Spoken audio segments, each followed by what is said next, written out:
네, 오늘은 로마서 9장 18절에서 23절을 중심으로 하나님의 작정을 신뢰하라 라는 제목으로 하나님의 말씀 나누도록 하겠습니다.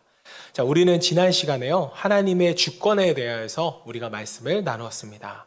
하나님은 우리를 다스리시고 통치하고 계시는데, 이러한 통치는 우리를 강제하고 억압하는 것이 아니라 우리를 보호하시고 지키는 것이고 완벽한 구원의 은혜를 주신다고 우리가 지난 시간에 말씀을 나눴습니다. 자, 그리고 이와 더불어서 하나님의 예정에 대해서도 우리가 잠시 말씀을 나눴습니다. 자, 예정이라는 것은 신의 계획이기 때문에 인간이 완벽하게 이해하는 것은 어렵지만, 하나님은 당신의 피조물에게 절대로 부당하게 대하지는 않으셨다라고 말씀을 정리를 했습니다.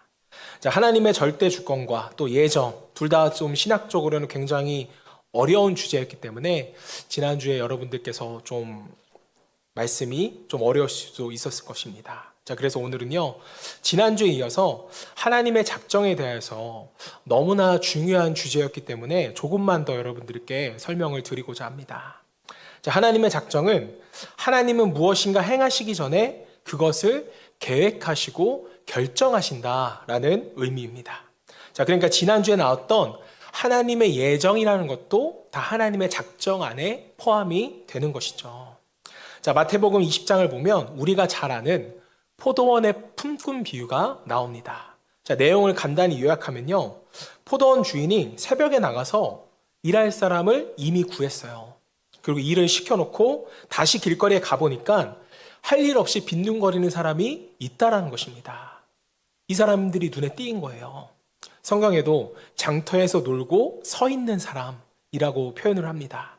자, 이 시간에 빈둥거리는 사람은요, 사실 그만한 일할 가치가 없었던 사람들이에요. 그런데 포도원의 주인은요, 그들이 불쌍해 보였는지 은혜를 베풉니다. 오전 9시, 12시, 그리고 오후에 거듭 나가서 일꾼들을 데리고 오더라는 것이죠. 자, 그리고 전부 다 하루 품삯을 주기로 약속을 합니다. 여기까지는 우리가 그래도 이해할 만해요. 그런데 주인은 오후 5시에 나가서도 똑같이 일꾼들을 데리고 옵니다. 자, 이때 아마 다들 의아했겠죠. 일이 다 끝나가는데 뭐하러 저 사람들을 데리고 올까? 자, 그래도 12시에 데리고 왔을 때는 일이 많이 남아있으니까 뭐 같이 데려와서 일하면 좋겠지 라고 생각을 했을 수도 있지만, 일이 거의 끝나는 오후 5시에도 사람을 데려오니 그 일꾼들에게도 또 하루 품삯을 온전히 준다고 하는 것이었습니다. 자, 아마 먼저 온 일꾼들은 술렁이기 시작했을 거예요.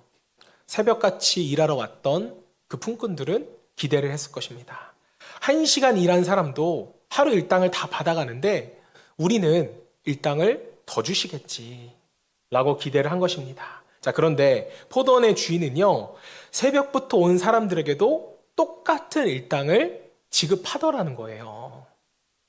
그러자 먼저 온 일꾼들이 불평을 합니다.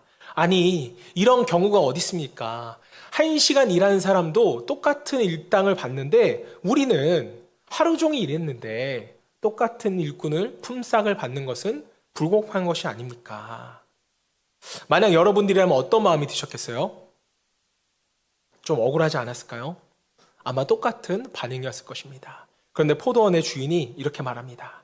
마태복음 20장 13절, 14절, 주인이 그 중에 한 사람에게 대답하여 이르되, 친구여, 내가 내게 잘못한 것이 없노라. 내가 나와 한 데나리온의 약속을 하지 아니하느냐. 내 것이나 가지고 가라. 나중에 온 이 사람들에게 너와 같이 주는 것이 내 뜻이니라. 주인은 각 사람에게 하루 품삯을 약속했고, 자, 그래서 잘못한 것도 없습니다. 주인이 품삯을 주는 것은 주인 마음이라는 것이죠. 품꾼들은 이에 대해서 따질 수가 없습니다. 자, 지난주에 우리가 하나님의 주권에 대해서 말씀을 나눴습니다. 자, 그런데 하나님의 주권은 하나님 마음대로 아무렇게나 막 결정하신다는 의미가 아니죠. 포도원의 품꾼 이야기로 예를 들어 설명하면 이렇습니다. 자, 포도원의 품꾼 비유에서도 공의의 하나님과 긍휼의 하나님의 모습이 잘 나타나요. 공의의 하나님은 일꾼들에게 일당을 주기로 한 그 약속을 지키셨습니다. 자, 그리고 긍휼의 하나님은 1시간만 일한 사람들에게도 하루 일당을 주어서 은혜를 베푸셨어요. 결론은 그 누구도 부당한 대우를 받지 않았다는 것입니다. 한쪽 사람들은 약속한 대로 정당한 일꾼을 받았고 한쪽 사람들은 주인의 긍휼함을 받은 것입니다. 품삯을 못 받거나 받기로 한 일보다 적게 받은 사람은 한 사람도 없었어요. 공의롭지 않은 일은 없었던 것입니다.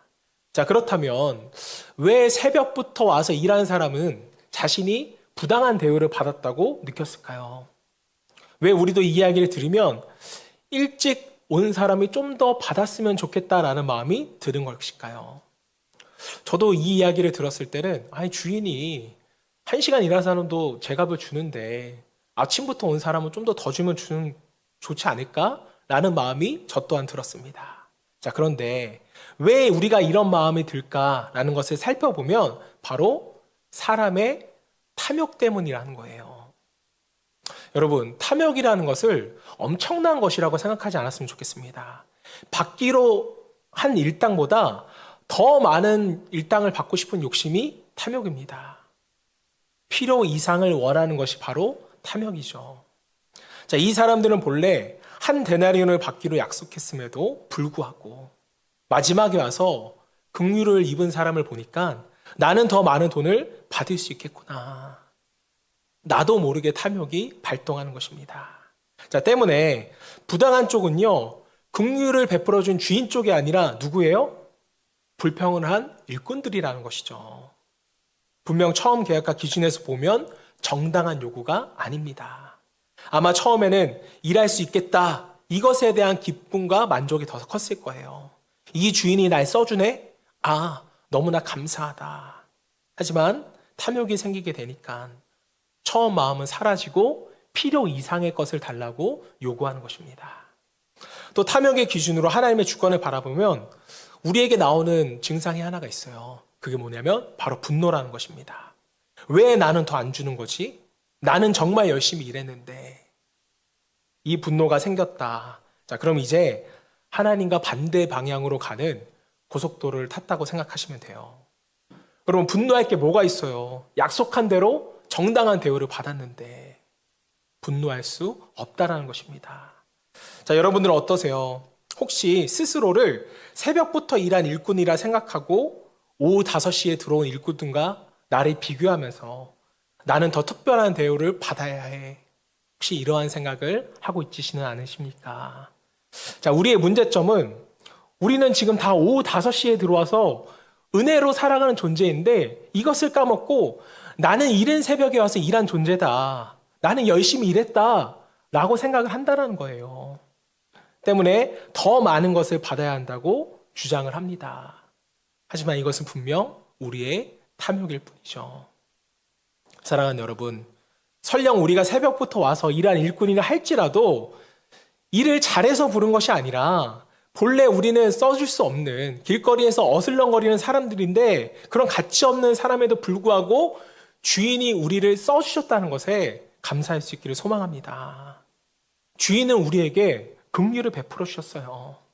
그 은혜에 감사하는 마음을 우리가 잊어서는 안 되는 것입니다. 저와 여러분 모두가 성경에서 말하는 하나님의 주권에 대해서 다시 한 번 더 여러분이 상기해 보셨으면 좋겠어요. 제가 지난주에 집에 가셔서 로마서 9장을 다시 한 번 더 읽어보시라고 권면을 드렸는데 혹시 읽어보셨나요? 괜찮습니다. 오늘 다시 교회에서 보시면 되기 때문에 자, 로마서 9장 20절 21절 이 사람아 내가 누구기에 감히 하나님께 반문하느냐 지음을 받은 물건이 지은 자에게 어찌 나를 이같이 만들었냐고 말하겠느냐. 토기장이가 진 한 덩어리로 하나는 귀 있을 것을 하나는 천이 있을 것을 만들 권한이 없느냐. 자, 하나님은 우리를 각각의 목적과 가치를 가지고 만드신 창조주시기 때문에 피조물 우리가 하나님의 주권에 대해서 하나님의 권한에 대해서 따질 수가 없다라는 거예요. 또 에베소서 1장 3절 5절 말씀 찬송하라니로다. 하나님 곧 우리 주 예수 그리스도의 아버지께서 그리스도 안에서 하늘에 속한 모든 신령한 복을 우리에게 주시되 곧 창세 전에 그리스도 안에서 우리를 택하사 우리로 사랑 안에서 그 앞에 거룩하고 흠이 없게 하시려고 그 기쁘신 뜻대로 우리를 예정하사 예수 그리스도로 말미암아 자기의 아들들이 되게 하셨으니. 자, 여러분, 하나님은요, 우리를 만드셨을 때 우리를 억압하고 강제하려고 만드신 것이 아니라, 말씀을 보시면 뭐래요? 신령한 복을 주시려고, 우리를 사랑해 주시려고 창조하시고 구원하셨다라는 것이었습니다. 자, 여러분, 하나님은 우리에게 늘 좋은 일을 행하시는 분임을 여러분이 기억하셔야 돼요. 하나님은 복 주시기를 원하시고 선하시고 인자하시며 그리고 긍휼 베푸시기를 기뻐하신 분이라는 것. 이것을 우리가 믿음으로 받을 때 우리는 더 이상 탐욕하지 않고 또 우리의 공로를 주장하지 않으며 하나님의 선하신 계획으로 우리를 이끌어가는 것에 감사하고 기뻐할 수 있게 되는 것입니다. 자, 여러분 꼭 다시 한번 여러분의 마음판에 새기시기를 바랍니다. 구원은 전적인 하나님의 주권 그리고 은혜로 이루어지는 하나님의 역사다. 인간의 공로는 있다 없다? 없어요. 인간의 공로가 없기 때문에 구원은 완전한 것이다. 우리가 이것을 붙잡아야 우리는 흔들리지 않는 믿음으로 이 땅을 살아갈 수 있는 것입니다. 자, 여러분 지금까지 나눈 말씀을 한마디로 정리하면 구원은 하나님의 주권적 은혜로 이미 예정되어 있다라는 것입니다. 자, 그렇다면 우리는 이제 또 생각하게 되죠. 구원이 하나님의 선택과 은혜라면 즉 이미 다 정해져 있으니 운명 아닌가. 구원은 운명이다. 받을 사람은 받고 못 받을 사람은 못 받는 것이다. 이렇게 여전히 생각하기 쉽습니다. 자, 그런데 성경은 하나님의 절대적인 주권과 함께 인간의 책임에 대해서도 언급하는 것을 우리는 볼 수가 있어요. 자, 요한복음 3장의 니고데모와 예수님의 만남에 대해서 우리가 좀 살펴보겠습니다. 니고데모는요, 유대인 지도자였고 바리새인이었습니다. 자, 이런 사람이 예수님을 한밤중에 몰래 찾아왔다는 것은 진리에 대한 갈급함이 있었다라는 거예요. 그리고 그런 니고데에게 예수님은 사람이 거듭나지 않으면 하나님의 나라를 볼 수 없다라고 말씀하셨습니다. 자, 거듭난다라는 것은 말 그대로 두 번 태어난다라는 뜻이에요. 첫 번째는 어머니 뱃속에서 태어나는 것이고 여기에 더해서 두 번째로 다시 태어나야만 하나님 나라를 볼 수 있는, 즉 구원에 이를 수 있다는 예수님의 말씀입니다. 자, 이 말씀을 듣고 니고데모는 황당해서 아니 예수님 어떻게 사람이 다시 어머니 뱃속에 들어가서 태어납니까? 말이 안 됩니다 라고 당연한 반응을 합니다. 자, 태어남을 육적인 의미 외에는 상상할 수 없었기 때문에 이런 반응을 하죠. 자, 그런 니고데모에게 예수님께서는 이렇게 말씀하십니다. 요한복음 3장 7절 8절 말씀 함께 봉독해 볼까요? 시작. 내가 내게 거듭나야 하겠다는 말을 놀랍게 여기지 말라. 바람이 임의로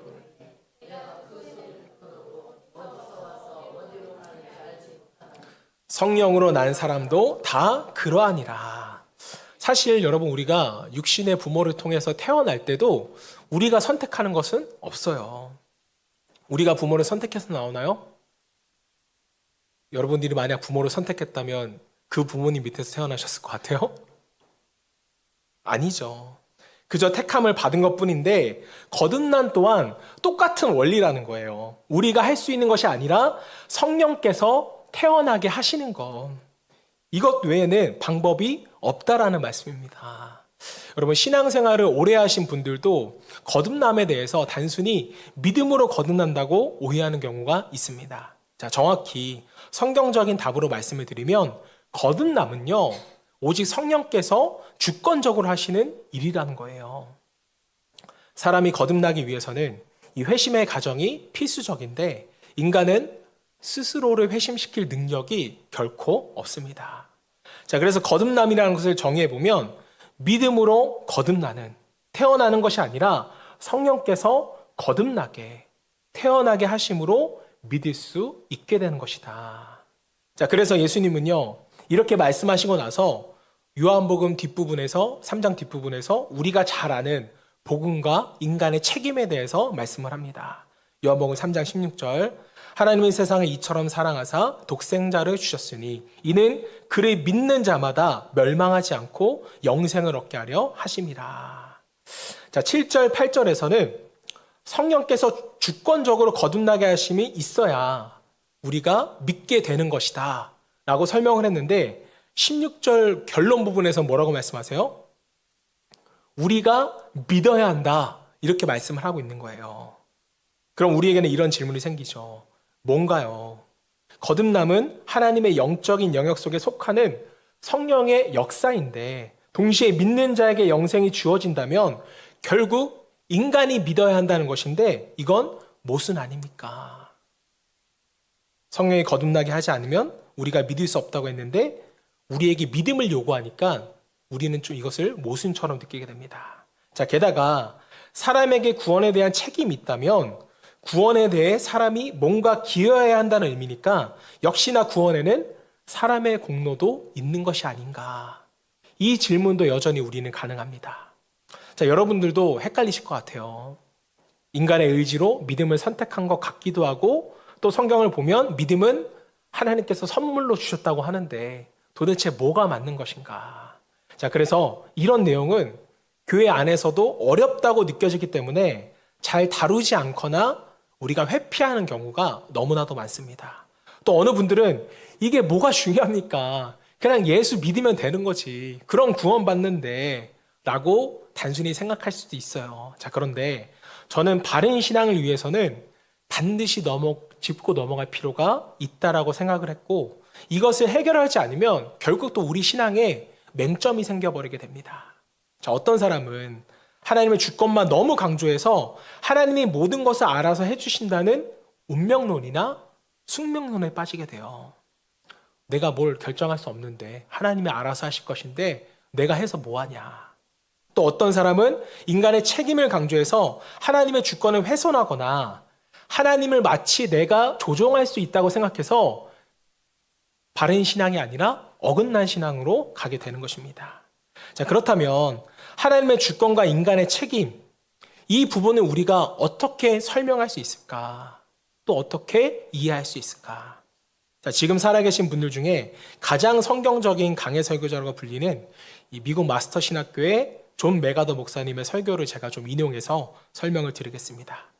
자, 하나님의 주권과 인간의 책임이 동시에 나오는 것을 불편해하지 마십시오. 성경은 완전한 하나님의 주권적인 구원과 인간의 공로는 조금도 없음을 분명히 말하면서 동시에 인간의 책임을 말하고 있다는 사실을 이해할 수 없는 영역으로 인정하십시오. 두 가지를 조합시킬 능력이 없음을 인정하고 그대로 받아들이면 됩니다. 이렇게 메가더 목사님이 설명을 하셨어요. 분명 하나님은 당신의 주권적인 은혜와 역사로 우리를 구원하시는데 성경은요, 인간의 책임도 분명히 있다고 우리에게 말합니다. 자, 그런데 이것이요, 인간의 이성으로는 이해할 수 없는 영역이라는 걸 우리에게 받아들이라는 거예요. 여러분, 제가 잘 쓰는 예가 있습니다. 우리 집에 뽀삐가 있어요. 뭐 애완견이든 애완묘든 그 뽀삐가 어느 정도 나를 이해합니다. 아, 오늘 주인의 컨디션이 안 좋구나. 화가 나 있구나. 오늘 주인 잘못 건들면 큰일 날 수 있구나. 라는 것을 우리 집 뽀삐는 알아요. 뽀삐도 느낍니다. 자, 그런데 주인이 보여주지 않는 속내는 우리 뽀삐가 다 이해할 수 없다라는 거예요. 인간도 마찬가지입니다. 하나님이 계시하신 부분은 우리가 이해할 수 있어요. 알 수 있어요. 또 계시해 주셨을지라도 그것을 우리가 다 이해할 수는 없습니다. 왜요? 우리 집 뽀삐와 내가 격차가 있듯이 하나님과 나 사이에도 뭐가 있어요? 격차가 있기 때문입니다. 자, 그래서 하나님이 계시하신 인간의 책임에 대한 몇 가지 성경의 예를 좀 제가 들어서 설명을 해볼게요. 자, 로마서를 보시면 사도 바울에게는 유대인이 구원받지 못함에 고민이 있었습니다. 자, 이것을 하나님이 예정하고 선택하지 않으셨기 때문이라고 분명하게 말할 수 있죠. 자, 그러나 성경은 동시에 유대인이 믿지 않은 책임도 있다라고 설명을 합니다. 로마서 9장 30절, 32절. 그런즉 우리가 무슨 말을 하리요? 의를 따르지 아니한 이방인들이 의를 얻었으니 곧 믿음에서 난 의요. 의의 법을 따라간. 자, 유대인들이 율법을 지키는 행위로 의로워지겠다는 것이죠. 자, 하지만 이스라엘은 율법에 이르지 못하였으니 어찌 그러하냐? 이는 그들이 믿음을 의지하지 않고 행위를 의지함이라 부딪힐 돌에 부딪혔느니라. 자, 유대인이 구원에 들어가지 못한 것은 토기장이가 진흙을 마음대로 다룰 주권이 있는 것처럼 하나님의 선택이 없었기 때문에 유대인이 구원받지 못한 것이라고 설명할 수 있는 동시에 유대인의 잘못 때문이기도 한다는 그러한 말씀입니다. 자, 어떤 잘못이었나요? 우리는 율법을 지켜서 의로워질 수 있다. 구원에 이를 수 있다. 라는 잘못된 생각이 예수님을 구원자로 받아들이지 못하는 그러한 원인이 되었다는 것입니다. 자, 그러니까 율법을 지켜서 구원받겠다라는 것은 인간이 스스로를 구원하겠다라는 것과 마찬가지였어요. 자, 그럼 또 반대편에서는 이렇게 말할 수 있습니다. 아니, 그럼 하나님이 강제로 유대인을 선택하셔서 구원해 버리시면 되는 거 아닙니까? 라고 반문할 수가 있습니다. 자, 그러나 이것은 불가능하다라는 거예요. 하나님은요, 인간의 자유를 결코 제한하지 않으셨습니다. 억지로 생각을 바꾸거나 생각을 뒤에서 강력하게 조종함으로써 구원에 이르도록 이끌지 않으신다는 거예요. 하나님이 인간에게 완전한 자유, 죄를 지을 수 있는 자유까지도 주셨기 때문에 그 자유를 결코 침해하지 않으십니다. 자, 때문에 인간은요, 자기 결정에 대한 책임이 있다는 것입니다. 자, 이 부분도 역시 긍휼의 하나님과 이 공의의 하나님의 모습으로 우리가 생각해 볼 수 있는데요. 자, 긍휼하신 하나님은 이방인을 은혜로 구원하셨어요. 자, 반대로 공의로우신 하나님은 율법에 의존한 유대인들에 대해서 심판하십니다. 인간은 결국 스스로의 행위에 대해서 책임져야 하는 것인데 결론은 뭐예요? 마찬가지로 누구도 부당한 대우를 받지 않았다라는 것입니다. 다른 예를 여러분 또 들어보도록 할게요. 자, 마태복음 19장에서 예수님이 부유한 청년에게 모든 소유를 팔아서 가난한 사람들에게 나눠주면 영생을 얻을 거라고 말씀하시자 청년이 이런 반응을 보입니다. 마태복음 19장 22절. 그 청년이 재물이 많음으로 이 말씀을 듣고 근심하며 가니라. 예수님을 따르지 않고 그냥 가버리는 거예요. 보시면 하나님이 부자 청년의 마음을 조종해서 가난한 이들에게 돈을 나눠주지 못하도록 강제하셨나요? 아니죠. 부자 청년이 재물에 대한 욕심 때문에 예수님을 따르지 못하는 것입니다. 예수님을 따르지 못하는 것, 이것은 본인 책임이라는 거예요. 하나님은 청년의 마음을 바꿔서 돈을 나눠주도록 강제하지 않으시고 인간의 자유를 빼앗지 않으셨습니다. 자, 하나님이 아무리 긍휼이 많으셔도 비록 그가 영생을 얻지 못할지라도 하나님은요, 사람의 마음을 마음대로 바꾸시지는 않으세요. 이것은 인간의 책임이라는 것이죠. 자, 이 때문에 그가 영생을 얻지 못할지라도 하나님은 사람의 마음을 마음대로 바꾸시지 않으셨습니다. 그만큼 하나님은 인격적이시라는 의미도 가지고 있습니다. 자, 구약의 이야기도 좀 해보겠게요. 자, 구약의 이야기인데 로마서에 나옵니다. 로마서 9장 17절 18절. 성경이 바로에게 이르시되, 애굽의 바로왕입니다. 내가 이 일을 위하여 너를 세웠으니 곧 너로 말미암아 내 능력을 보이고 내 이름이 온 땅에 전파되게 하려 함이니라 하셨으니, 그러즉 하나님께서 하고자 하시는 자를 긍휼히 여기시고 하고자 하시는 자를 완악하게 하시느니라. 자, 애굽의 왕인 바로는 열장의 마지막, 이 장자들이 죽을 때야 비로소 하나님의 백성들을 놓아주게 됩니다. 자, 그런데 보시면 하나님께서 이스라엘 백성들은 긍휼히 여기셨고 애굽의 바로는 완악하게 여기셨다, 이렇게 말씀이 나오는데, 이 뜻은요, 하나님이 바로 왕의 마음을 조종하셨다는 것이 아니라 바로의 악한 마음을 그냥 내버려 주셨다는 의미예요. 거룩하신 하나님께서 인간의 마음을 악하게 만들었을 리가 없습니다. 자, 사랑하는 여러분, 우리가 신앙생활을 하면서 언제나 중시해야 될 부분이 있다면 하나님의 주권적 일하심에는 어떠한 부당함도 없다라는 거예요. 바로를 강제로 조종한 것이 아니라 자유롭게 악을 행하도록 허용하셨다는 것이 중요합니다. 자, 그리고 그 악을 그냥 방치하는 것이 아니라 공의롭게 심판하세요. 공의와 긍휼의 하나님은 늘 언제나 함께 가는 것입니다. 자, 유대인, 부자 청년, 바로 왕을 예로 들었지만 이에 대한 답은 똑같습니다. 먼저 하나님은 인간의 마음을 억지로 조종하지 않으신다. 사람의 자유를 침해하지 않으셨다. 자, 또한 공의로우신 하나님께서는 선민이었던 이스라엘의 패역함을 심판하신 일이 정당하듯 바로 왕의 악함을 벌하신 일 또한 정당하다. 하나님의 부당함은 없었다라는 것이 성경은 그것을 증명합니다. 자, 인간의 책임에 대한 예를 들었기 때문에 하나님의 작정과 인간의 관계에 대해서, 저 책임에 대해서 우리가 다는 아니지만 여러분들이 조금 이해되셨을 거라고 생각을 합니다. 이해되셨나요? 네, 표정을 보니까 좀 아직도 힘들어 하시는 것 같은데, 자, 우리가 하나님의 작정을 이해할 때는 여러분, 나무를 보시면 안 되고 숲을 보실 수 있어야 돼요. 전체적인 하나님의 빅피처를 보셔야 됩니다. 자, 이 빅피처를 마틴 로이드 존스 목사님이 자신의 책에서 이 교리 강좌 시리즈에서 설명을 해주셨는데요. 자, 목사님은 하나님의 작정에 대하여 어떻게 설명했는지 좀 요약을 해드릴 테니까 눈으로 따라오시기를 바라겠습니다. 자, 이번 주까지만 이렇게 말씀을 전하고 다음 주까지는 이렇게 말씀을 안 전할게요. 자, 천천히 읽어드릴 테니까 여러분의 이해를 위해서 한번 따라오셨으면 좋겠습니다. 아주 우연히 일어난 것처럼 보이는 사건들도 하나님께 통제를 받고 있다. 하나님은 어떤 의미에서도 그리고 아무리 사소한 것이라 할지라도 악을 유발하시지는 않으신다. 그분은 악을 승인하시지 않는다. 하지만 하나님은 악한 행위자들이 악을 행하는 것을 허용하시며 그분 자신의 지혜롭고 거룩한 목적을 위해 악을 지배하신다. 하나님의 모든 작정은 무조건적이고 주권적이다. 하나님의 작정은 어떤 의미에서도 인간의 행동에 의해 좌우되지 않는다. 하나님이 결정하시고 뜻하시는 것은 틀림없이 일어나야만 한다. 하나님의 작정은 그분 자신의 최고로 지혜롭고 자비하시고 거룩한 본성과 모든 면에서 완벽하게 일치한다. 다시 말해 하나님 안에는 모순이 없다. 즉 하나님은 우리에게 완전한 자유를 주셨지만 그럼에도 불구하고 자신의 궁극적 목적이 이루어지도록 하기 위해 그 모든 것을 지배하신다.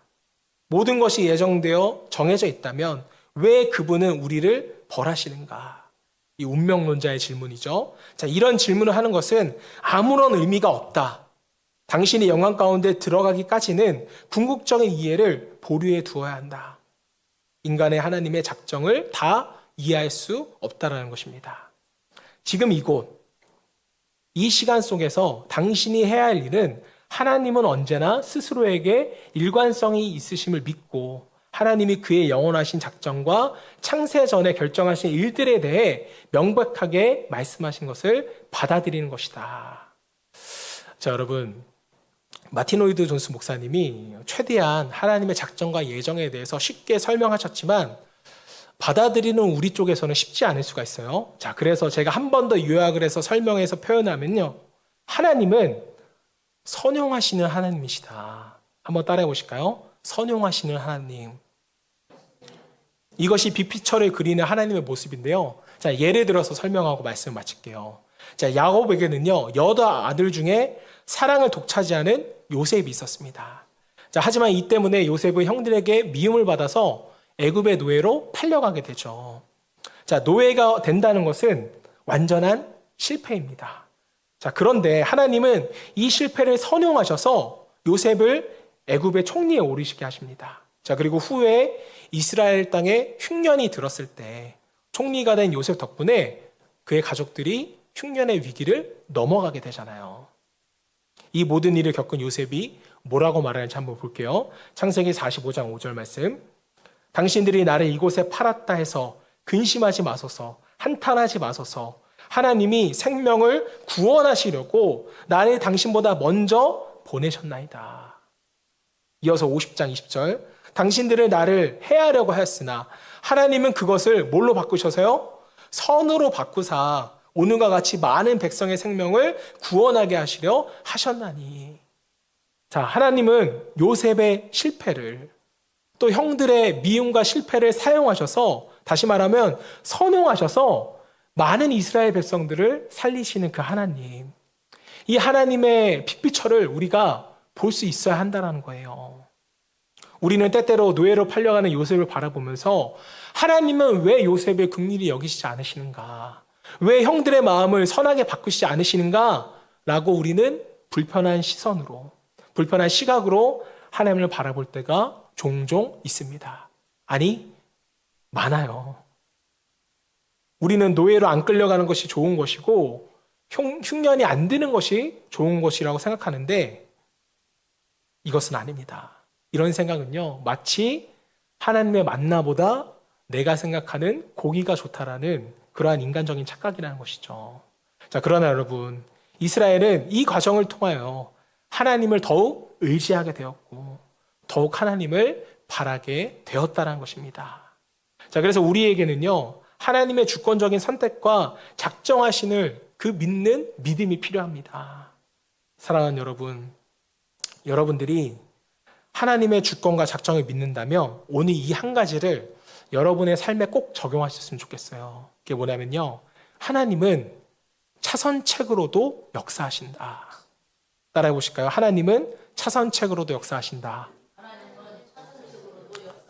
제가 정말 좋아하는 말씀이에요. 제가 만약 여러분 최선책으로 개척을 했다면 여러분들을 못 만났습니다. 차선책으로 제가 이곳에 개척을 했기 때문에 여러분을 만날 수 있었다라는 거예요. 안 기쁘세요? 저만 기쁜가요? 저는 너무 기뻐요. 하나님이 차선책을 선택해 주셔서. 자, 때문에 우리는 현재 상황 때문에 낙심할 필요가 전혀 없다는 것입니다. 혹시 주변의 상황 때문에 혹 악한 사람 때문에 내가 생각한 최선이 실행되지 않고 있어요? 자, 하나님은 그런 상황에도 악한 사람도 실패도 선용하셔서 차선의 방법으로 우리가 생각하는 최선의 이상의 것으로 역사할 수 있는 분이십니다.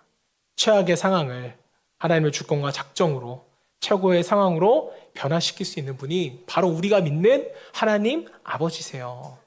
때문에 우리가 해야 할 것은 하나님의 작정을 신뢰하는 것입니다. 하나님의 계획을 믿는 거예요. 하나님은 우리의 자유를 침해하지 않으시면서 동시에 하나님의 주권과 작정하심으로 협력하여 선을 이루신다는 그 믿음과 하나님에 대한 신뢰가 우리에게 있어야만 하는 것입니다. 왜 여러분 많은 사람들이 신앙을 가졌다고 하면서도 낙심하고 시험에 드는 것일까요? 바로 이 하나님의 빅피처를 보지 못하고 현재의 상황만 보고 나의 작정을 더 믿고 있기 때문입니다. 자, 이런 분들은 요셉의 이야기를 한번 잘 묵상하셨으면 좋겠어요. 요셉이 나는 노예로 팔려왔고 나는 이제 끝이야 라고 생각했다면 그는 평생 시험과 낭만 속에서 살아가게 됐을 것입니다. 자, 그러나 요셉은 그런 상황은 자신의 일부분이라고 생각했어요. 자신을 향한 하나님의 빅피처를 바라보았다는 것입니다. 자, 여러분이 믿고 있는 하나님은 지금도 살아계셔서 그분의 작정대로 우리를 이끌어 가시고 있고 하나님이 기뻐하시는 뜻대로 일하시고 계십니다. 자, 때문에 당장 눈에 보이는 일 때문에 여러분의 마음이 무너지지 않았으면 좋겠어요. 오늘 설교 제목과도 같이 하나님의 작정을 신뢰함으로써 사람이나 물질이나 우리가 환경을 의지하지 않고 하나님의 선하신 작정 가운데 나아갈 수 있는 저와 여러분 되시기를 주님으로 축원합니다.